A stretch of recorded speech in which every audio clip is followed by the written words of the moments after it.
매주 다양한 동물의 생태를 살펴보고 그 속에 담긴 과학 이야기를 들어보는 시간입니다. 과학관엽동물원 이동훈 기자 나와 있습니다. 안녕하세요. 안녕하세요. 네, 오늘은 이동훈 기자 뒤에 사막이 펼쳐져 있는데요. 네, 맞습니다. 오늘은 이 사막에 사는 동물들의 어떤 생존 비법에 대해서 좀 알아볼까 네. 하는데요. 먼저 가장 처음 만나볼 동물은 바로 사막여우입니다. 아시죠? 네. 사막여우 하면은 동물 관련 프로그램에서 나오기도 했고 워낙 귀여운 동물로 유명하잖아요. 그래서 네. 최근에 많은 분들이 반려동물로 키우기도 하는 것 같더라고요. 네, 네. 맞아요. 저는 더구나 어린 왕자에서 등장을 해서 아. 많은 그렇죠. 분들이 네. 아시지 네. 않을까 싶어요. 네, 맞습니다. 이 워낙에 어린 왕자의 어떤 친구로 굉장히 유명한 동물이기도 하고요. 또 이 작고 귀여운 외모 때문에 많은 사랑을 받는 동물인데요. 이 사막여우 하면 역시 몸집에 비해서 아주 크게 발달한 귀가 특징이겠죠. 네, 그렇죠. 네, 실제로 사막여우는 와. 몸 길이가 이 40cm 안팎 정도로 세계에서 가장 작은 여우 종입니다. 그런데 이 귀의 크기가 뭐 10에서 15cm에 달하니까요. 몸집의 4분의 1이 넘는 어. 정도를 차지하겠죠. 그렇습니다. 작은 몸집에 비해서 커다란 귀가 귀라 그랬나요, 제가? 네. 귀가 매력 포인트인 것 같은데 네. 이렇게 크게 발달한 이유가 있다면서요? 네, 이 사막여우는 큰 귀를 이용해서 아주 멀리서 나는 천적의 소리를 듣고 자신을 보호할 수 있습니다. 또 이 먹잇감이 되는 뭐 곤충이라든가 작은 동물들의 소리를 이 귀를 이용해서 빨리 들을 수가 네. 있는데요. 또 이 사막에 사는 만큼 체온 조절이 아주 중요합니다. 그런데 이 귀가 몸 밖으로 열을 내보내는 역할을 하기 때문에 체온 조절에도 도움이 되는 거죠. 네, 아무래도 덥고 건조한 사막에 살다 보니까 그에 적응하게 진화가 된 것 같네요. 네. 또 다른 특징은 어떤 것들이 있나요? 네, 이 사막의 경우는 특히 낮에는 햇볕 때문에 굉장히 덥지만 밤에는 영하로까지 기온이 일교차가 크죠. 그렇죠. 네, 떨어질 만큼 춥습니다. 그래서 이 사막여우의 털이 또 발달을 한 건데요. 낮에는 이 털이 열을 반사해주고요. 밤에는 추위를 막아서 체온 조절을 도와주는 겁니다. 덕분에 이 사막여우는 더위와 추위를 모두 견딜 수 있는 아주 전천후 환경 적응력을 가지고 있습니다. 또 이 사막여우는 귀뿐만 아니라 이 보시면 발 같은 경우도 발바닥이 몸집에 비해서 좀 크게 발달한 경우인데요. 네. 이 발이 크기 때문에 모래밭이 이렇게 푹푹 빠지잖아요. 그런데 네. 이 발이 커서 굉장히 잘 걸을 수가 있고요. 또 오. 발바닥에 털이 나 있어서 이 뜨거운 모래를 오랫동안 밟고 있어도 화상을 입지 않도록 해주는 겁니다. 네, 이 생김새 하나하나가 다 환경에 적응하기 위한 수단이라고 볼 수 있을 것 같은데 네. 앞서 화면에서 봤는데 모래를 계속 파더라고요. 어떤 네. 특별한 이유가 있을까요? 이 모래를 파는 것이 사막여우의 아주 대표적인 습성인데요. 네. 네. 가장 큰 이유는 땅속에 있는 먹이를 먹기 위한 것이고요. 또 더운 날 이 햇빛을 피하기 위해서 굴을 파기도 한다고 합니다. 자세한 설명은 전문가에게 들어보시죠. 사막같이 이렇게 더운 곳에서는 땅 속에 사는 작은 동물들이나 곤충들이 많아요. 그래서 땅을 파는 습성이 있는 것이고요. 또 이 사막여우 같은 경우에는 물을 거의 먹질 않습니다. 그래서 땅을 파서 식물들의 뿌리를 먹거나 수분이 많은 식물들을 찾아서 먹기도 해요. 그리고 또 아주 더운 날에는 굴을 많이 이제 만들어 놔가지고 안에서 더위를 피하는 방법도 선택할 수가 있어요. 네, 역시 다 이유가 있었네요. 네.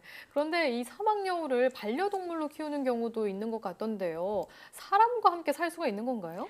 뭐 성격으로 따지자면 사막여우는 기본적으로는 객과 동물입니다. 어. 그래서 비교적 뭐 온순한 편이기도 하고요. 네. 사람과 친해지면 또 이렇게 애교를 부리기도 하고 장난도 많이 친다고 합니다. 오, 네. 그런데 이 사실은 국내에서 사막여우를 개인이 수입을 하는 것은 불법입니다. 어. 아. 네, 적합한 사육 환경을 갖춘 뒤에 환경부의 허가를 받아야만 이 뭐 시설이라던가 동물원 정도에서 이제 키울 수가 있는 건데 네. 이 사막여우를 닮은 모래여우가 있는데요. 이 예. 종 같은 경우는 수입이 가능합니다. 그래서 이렇게 오. 모래여우로 둔갑을 해서 사막여우를 이렇게 밀수입하는 경우도 굉장히 많다고 합니다. 그럼 정확하게 말하면 사막여우를 반려동물로 키우는 것은 좀 어렵다 이런 그렇죠. 말씀이시나요? 우리나라에서는 그렇습니다. 네. 네, 그렇군요. 단순히 귀엽다고 키우면 안 되겠네요. 네, 굳이 뭐 불법이 아니라고 해도 사실 이 사막여우는 야행성이고요. 또 야생동물인 만큼 반려동물로 키우기에는 조금 부적합하지 네. 않을까 합니다. 네, 이렇게 사막 하니까 또 바로 뒤에 있는 동물이죠. 네. 낙타가 또 떠오르는데요. 네. 낙타의 혹도 이렇게 사막여우의 귀처럼 사막에 적응하기 위해서 발달한 것 아닌가요? 네, 맞습니다. 낙타는 뭐 크게 보자면 혹이 하나인 단복 낙타와 두 개인 쌍복 낙타로 나눌 수가 있는데요. 이 단복 낙타의 경우는 주로 아프리카나 아시아 남서부 지역에 살고요. 쌍복 낙타는 우리가 흔히 아는 이 중동 지역의 사막에 많이 살고 있습니다. 네. 이 말씀하신 것처럼 낙타의 혹에는 지방이 들어있어서 물을 마시지 않고도 뭐 짧게는 4, 5일, 길게는 20일까지도 버틸 수가 있는데요.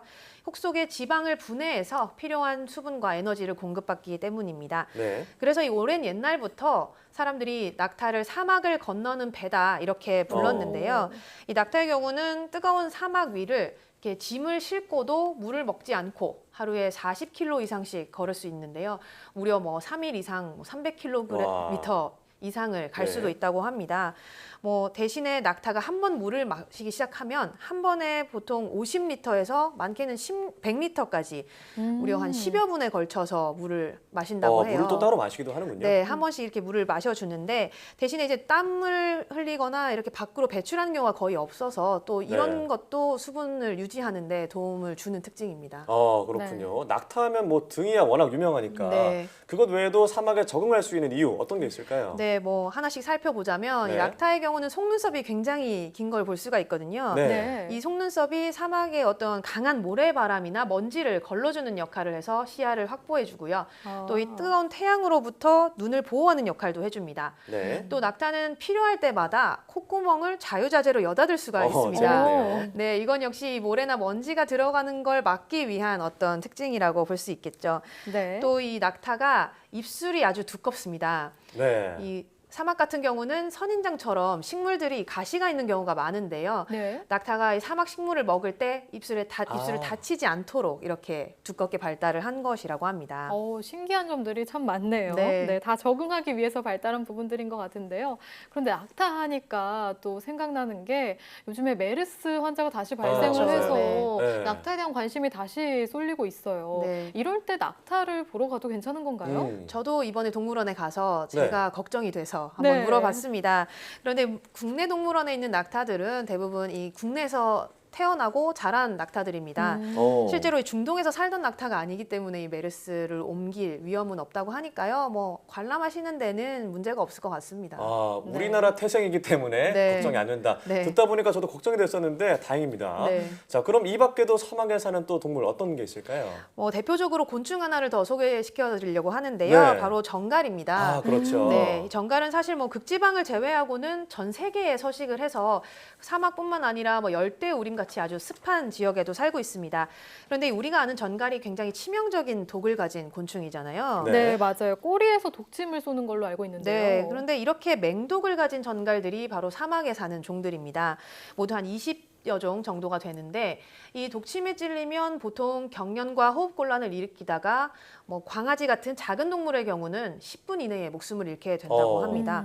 사람의 경우도 이 전갈의 맹독에 쏘이면 2시간 안에 사망할 수 있다고 합니다. 네, 물론 정갈이 이렇게 무섭게 알려져 있지만 외국에서는 먹기도 하고요. 또 한약재에서 쓰기도 하잖아요. 네, 맞습니다.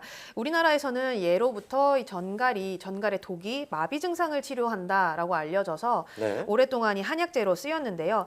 실제로 이 전갈을 이용해서 중풍을 치료해 왔다고 합니다. 네. 현대의학에서도 이 전갈 독성분을 많이 이용을 하는데요. 최근에는 뭐 종양에도 효과가 있다 이런 연구 결과들이 여러 효과가 나오면서 있네요. 네, 이 전갈독을 이용해 치료제를 만들려는 연구가 아주 다양하게 이루어지고 있다고 합니다. 네, 잘 쓰면 독도 약이 된다는 게 이럴 때 쓰는 말인가 네, 보네요. 맞습니다. 네. 이번 시간에 이렇게 사막 동물들의 생존 전략에 대해서 알아봤는데요. 정말 어느 하나도 이유 없는 생김새가 없구나 싶을 정도로 하나하나가 다 사막에 적응하기 위해서 발달한 거구나 싶었습니다. 네. 네, 동물들의 적응력에 다시 한번 놀라게 되는 시간이었습니다. 오늘 이야기 잘 들었습니다.